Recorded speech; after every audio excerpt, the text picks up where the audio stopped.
아프리카에 르완다라는 나라가 있죠.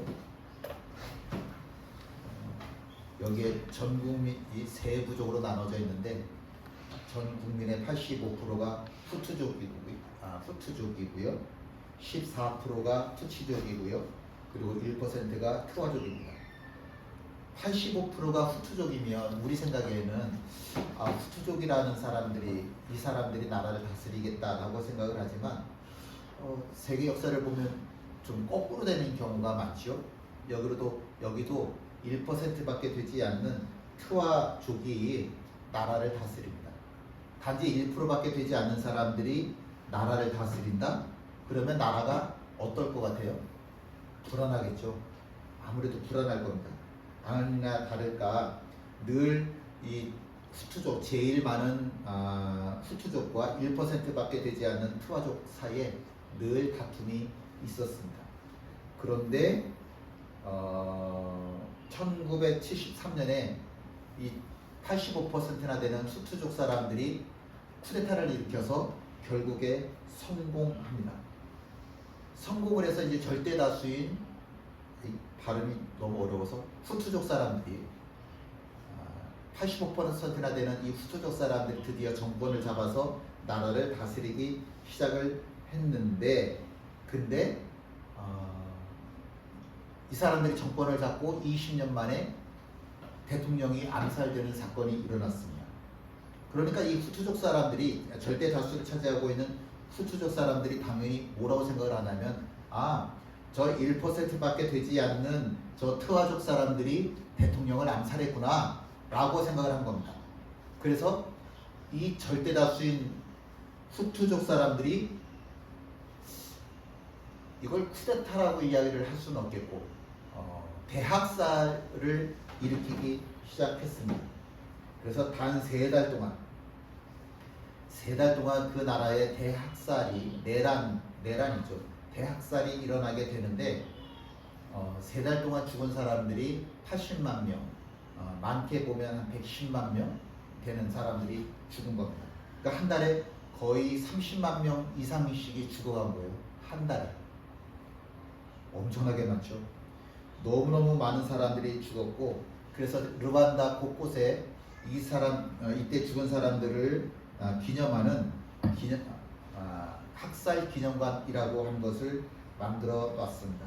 그 중에 하나가 카톨릭 교회, 우리는 성당이라고 이야기하는 카톨릭 교회에도 나라마 학살 기념관이라고 하는 것이 세워졌습니다. 근데 성당이라고 하면 우리가 대체로 웅장한 건물들을 생각을 하지만, 이 르완다의 경제가 워낙 그 수준이 낮으니까 그런 건 아니고, 단지 그냥 시멘트 벽돌 세워놓은 그게 전부 다입니다. 그런 곳에 나라마 학살 기념관이라고 하는 것을 만들었습니다.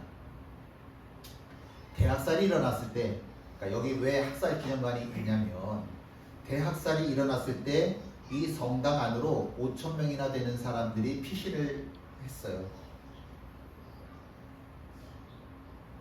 왜냐하면 성당, 그러면 정권에서도 성당은 건드리지 마, 이런 게 불문율처럼 지켜지는 원칙이라고 하는 게 있었거든요.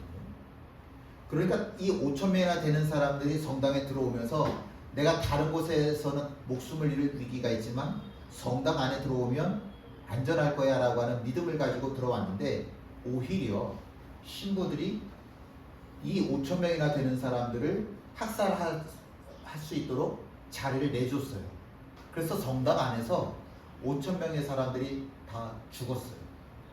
근데 멀쩡하게 죽은 사람들이 하나도 없고, 머리가 하나도 온전한 사람들이 하나도 없는 거예요. 다 꽃괭이로 내리치고 몽둥이로 내리쳐서 거의 대부분의 사람들이 이 두개골이 다 부서져서 죽었어요.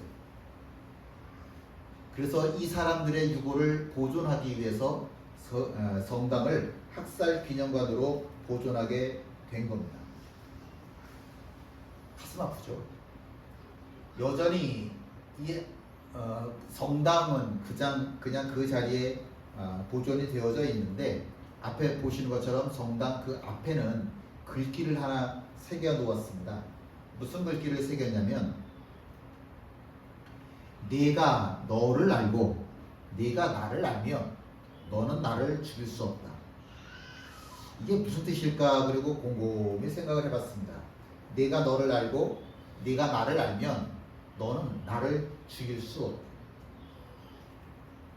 너가 사람이고 나도 사람이라고 우리가 똑같은 사람이라고 인정을 한다고 한다면 절대로 학살은 할 수 없다. 어떻게 3달 동안 80만 명, 110만 명 이렇게 많은 사람들이 일순간에 죽을 수 있겠냐.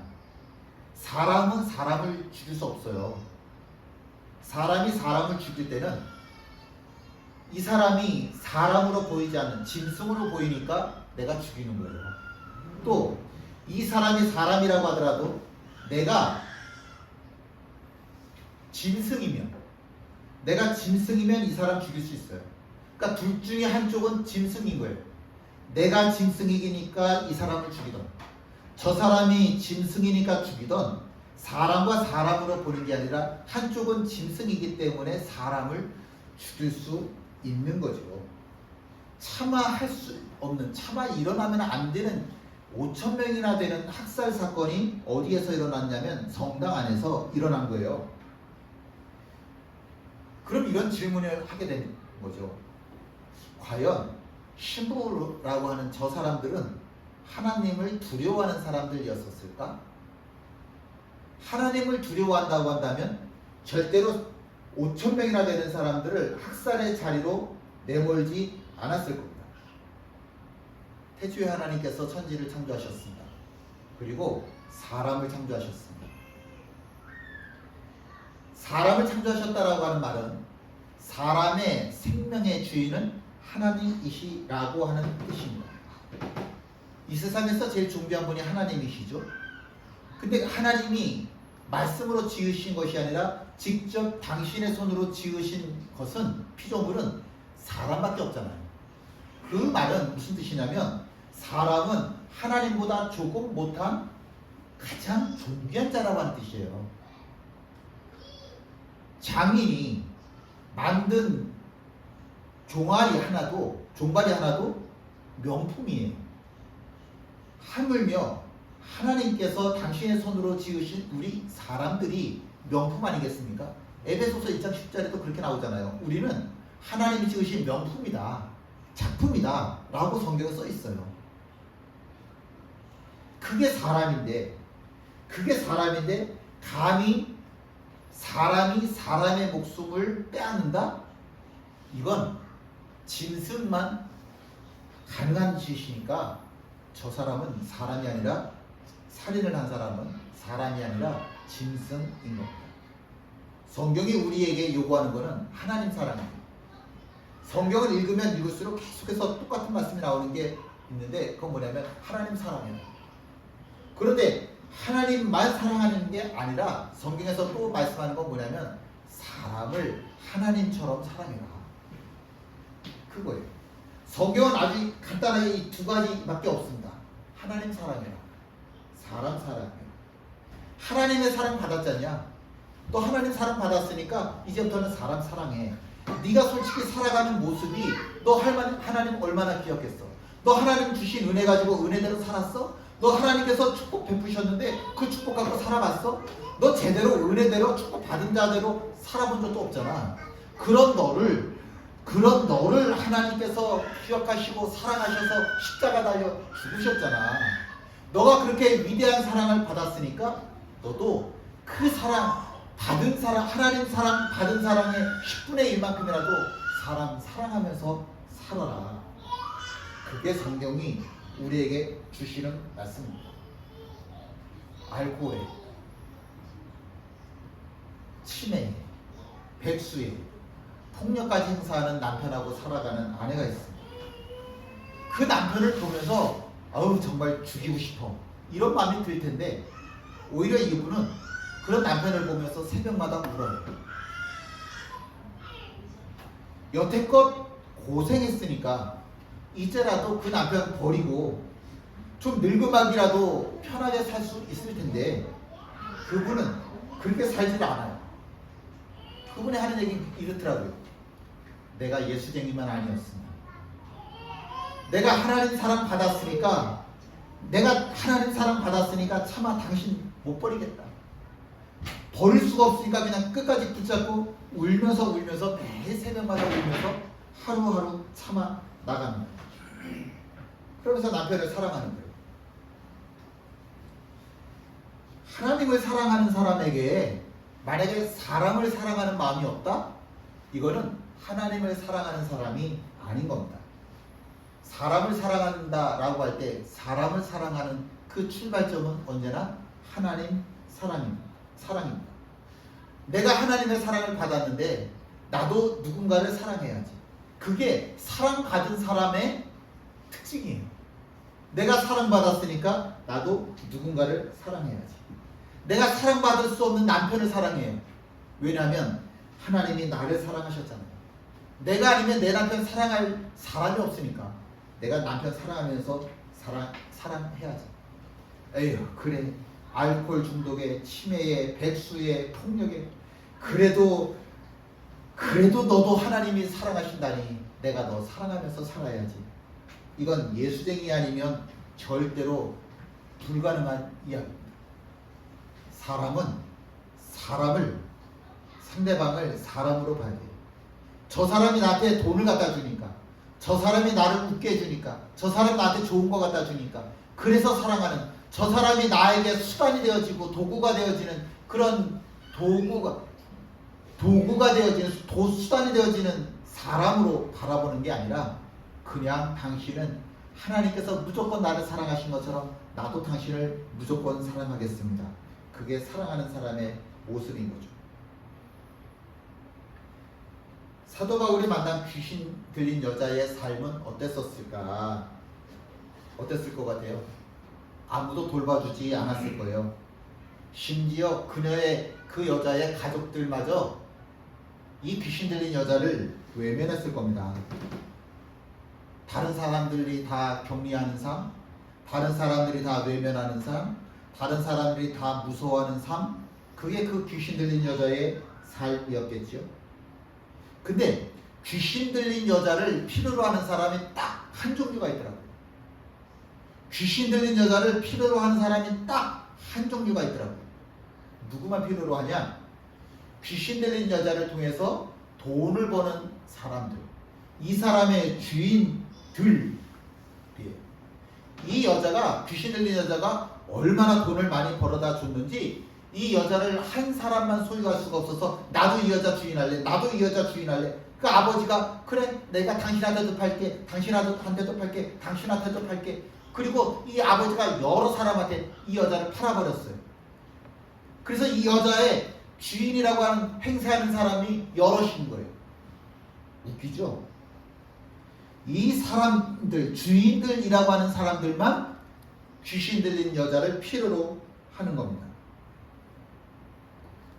왜 주인들이 귀신 들린 여자를 돌봐줘요? 사랑하니까? 아니요. 나한테 뭘 갖다 줘요? 돈을 벌어다 줘요. 나한테 돈을 벌어다 주니까 점을 잘 쳐서 돈을 벌어다 주니까 이 여자가 쓸모가 있는 거예요. 그러니까 이 주인들한테 귀신 들린 여자는 늘 수단이에요. 수단. 목적이 아니라 수단. 돈을 벌어다 주는 수단.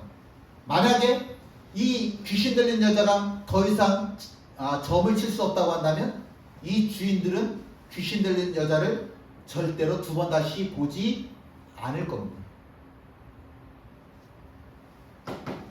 주인들은 돈벌이의 수단으로 여자를 바라봤어요. 다른 사람들은 비난의 대상으로 여자를 바라봤어요. 근데 이상하게, 정말 이상한 거 뭐냐면 사도 바울 눈에는 불쌍한 사람으로 보여요. 하나님의 사랑을 받는 사람이 왜 저렇게 험악한 세월을 살아가야만 하는지 이 사도 바울 마음에는 너무너무 아파요.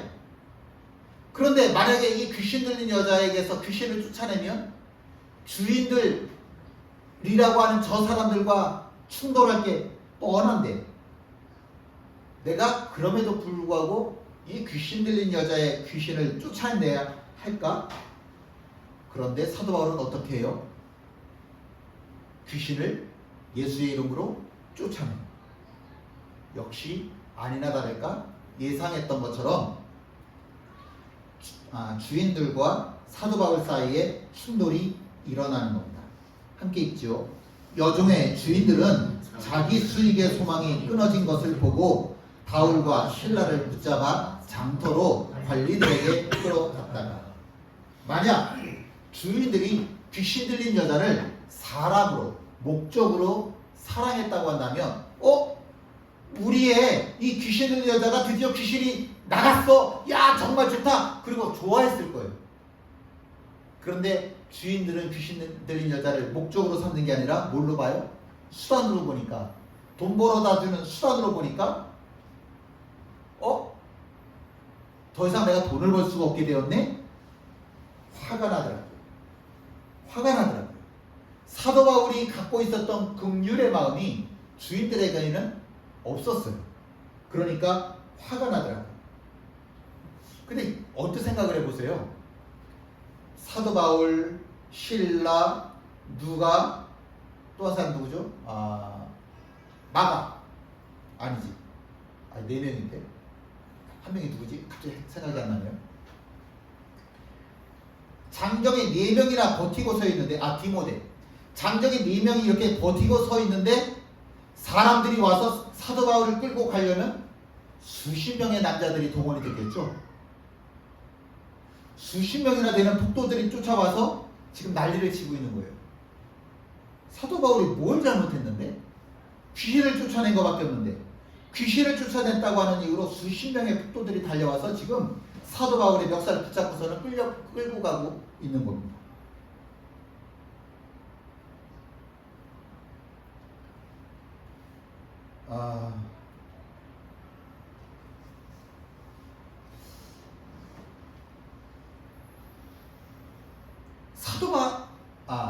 주인들이 보기에요.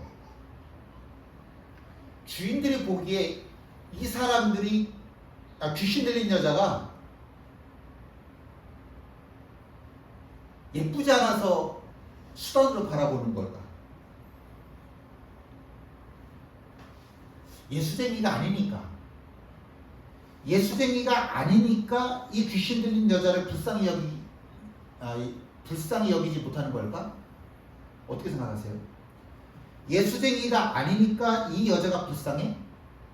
그러면 르완다에서 80만 명, 100만 명이 죽어갈 때에 성당 안에 피신해 있던 5천 명을 학살의 자리로 내몰았던 그 신부들은 하나님을 알던 사람이었을까?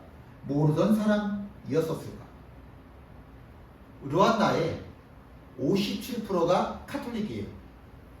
37%가 개신교예요. 그 말은 거의 기독교가 르완다라고 하는 나라의 국교인 거예요. 전 국민의 90% 넘는 사람들이 예수를 믿으니까.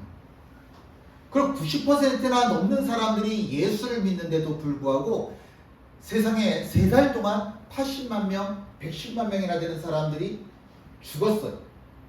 죽어가는 사람들을 보면서 한쪽에서는요, 신명이 나서 춤을 추는 거예요. 노래를 부르는 거예요. 신난다고 박수치면서 기뻐하는 거예요. 이 사람들이 미개하니까, 수준이 낮으니까, 그러니까 학살을 하고 있는 걸까? 사람을 사람으로 못 봐주는 걸까? 2차 세계대전 당시에 독일인들이 유태인들을 자그마치 600만 명이나 학살을 했죠. 르완다의 학살하고는 사실 비교가 되질 않아요. 600만 명을 죽였으니까. 근데 독일 사람들이 예수를 몰랐을까? 아니요. 독일 교회들은 그 2차 대전을 일으켰던 히틀러를 위해서 축복 기도를 해줬어요. 잘한다. 그리고 이 2차 대전을 일으켰던 원흉, 그 나쁜 히틀러를 향해서 매 주일마다 축복기도 했던 게 독일 교회예요. 그럼 독일 교회는 하나님을 몰라요? 안다고 그래요.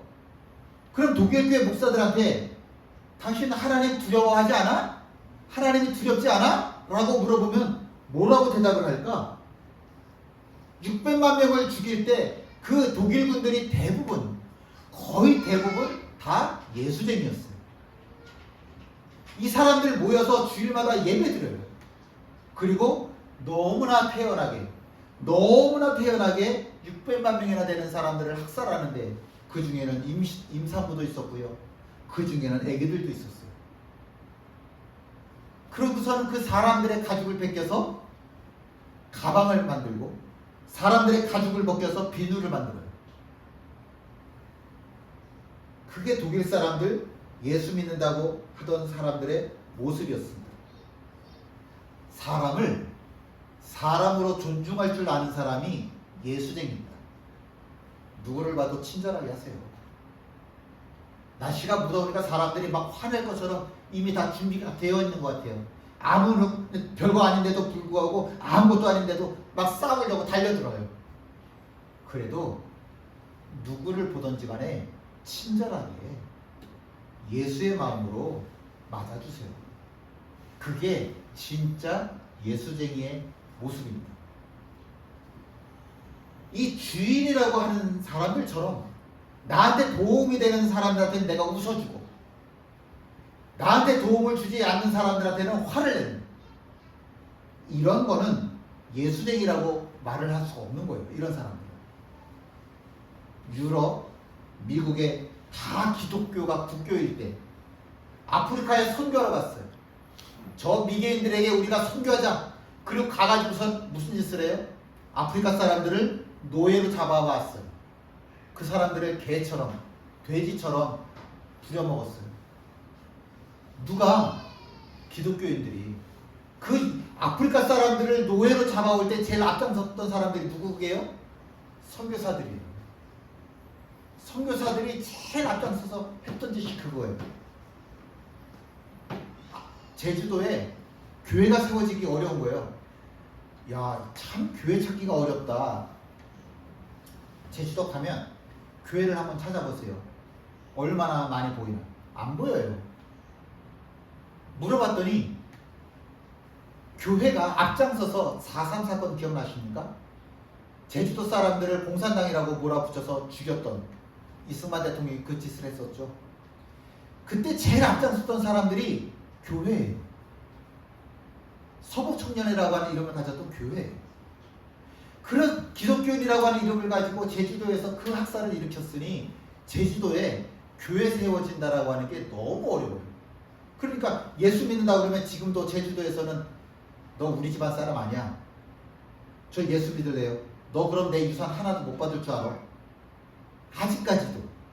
지금 2024년인데도 불구하고 아직까지도 이렇게 교회가 어려울 수밖에 없는 이유는 예수쟁이라고 하는 이름을 가진 사람들이 예수쟁이로 살지 못하기 때문에 그런 겁니다. 우리 식구가 왜 예수를 안 믿어요? 내 주변 사람들이 내가 이렇게 열심히 예수 믿는데 왜 예수를 안 믿어요? 세상이 예수를 안 믿으니까? 세상 탓합니까? 아니요. 예수쟁이들이 예수쟁이로 못 살기 때문에 그런 겁니다. 그 르완다에 학살을 견디고 살아남은 여자 한 분이 이렇게 이야기를 합니다. 당시 사람들 중에 5%는 선했고 5%는 중립이었습니다.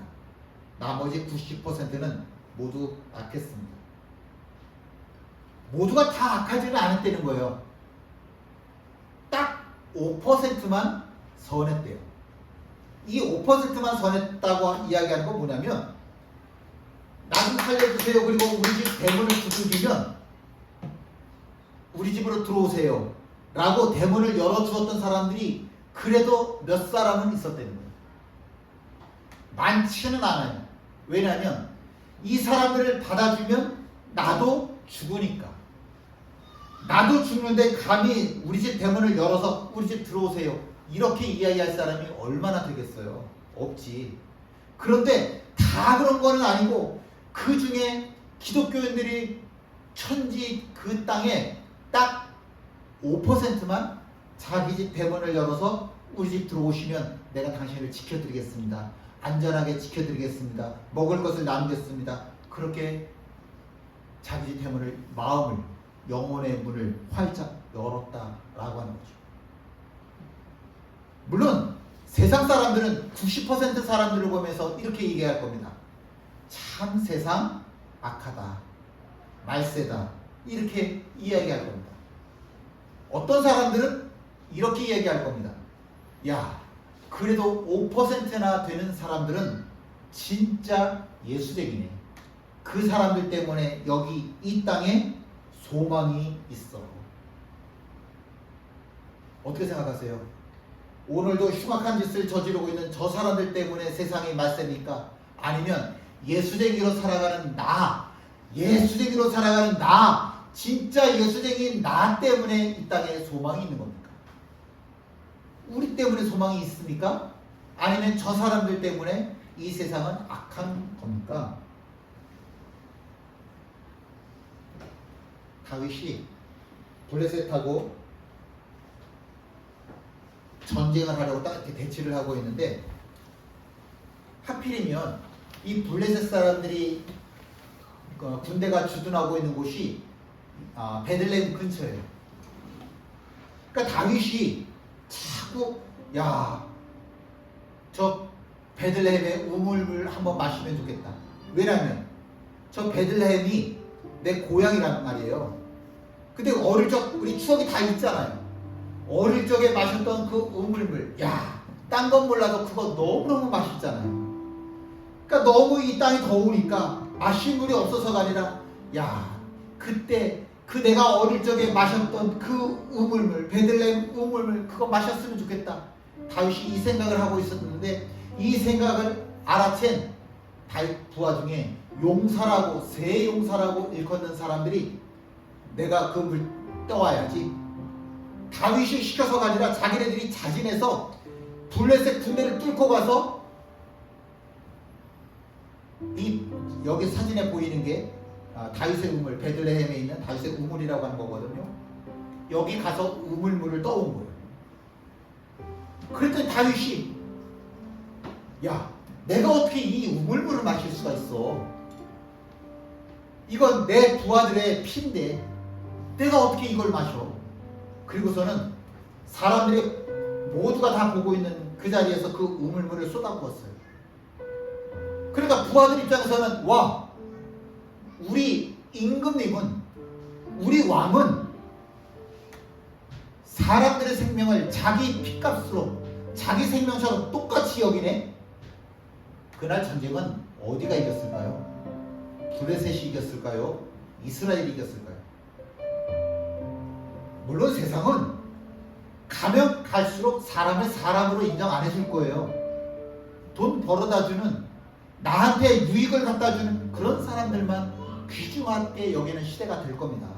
물론 앞으로는 더 하겠죠. 그러나 정말로 그런 사람들이 많은 이 세상이기 때문에 오히려 하나님께서는 사람을 사람으로 존중할 줄 아는 그 사람을 축복하실 겁니다. 인정하실 거예요. 당신의 사람으로 인정하실 거예요. 다윗의 목숨이 귀한 것처럼 용사들의 목숨이 귀한 거고, 사도 바울의 목숨이 귀한 것처럼 귀신 들린 여자도 존귀한 거죠. 성경에 제일 무서운 말씀이 메네 데겔 우바르신, 하나님께서 저울을 달아보신다 라고 하는 이 말씀이 제일 두렵습니다. 메네 데겔 우바르신, 하나님이 저울을 달아보신다. 그냥 우리가 나이가 먹어서 병이 들어서 죽는 게 아니에요. 죽는다고 해서 끝나는 게 아니라고. 중요한 거는 우리가 죽었을 때 하나님께서 메네 데겔 우바르신, 자, 너의 인생을 한번 무게 달아보자. 네 인생은 얼마만큼 무게 나가는지 한번 내가 재보겠다. 그때 우리는 하나님 앞에서 무게를 달아보겠죠. 하나님께서 딱 무게를 달아보시면서 너는 겨우 순도 10%밖에 안 되네. 너는 겨우 50%밖에 안 되네. 이야, 너는 100%야. 어떤 인생으로 사시겠습니까? 함께 나눠 찬양하시죠.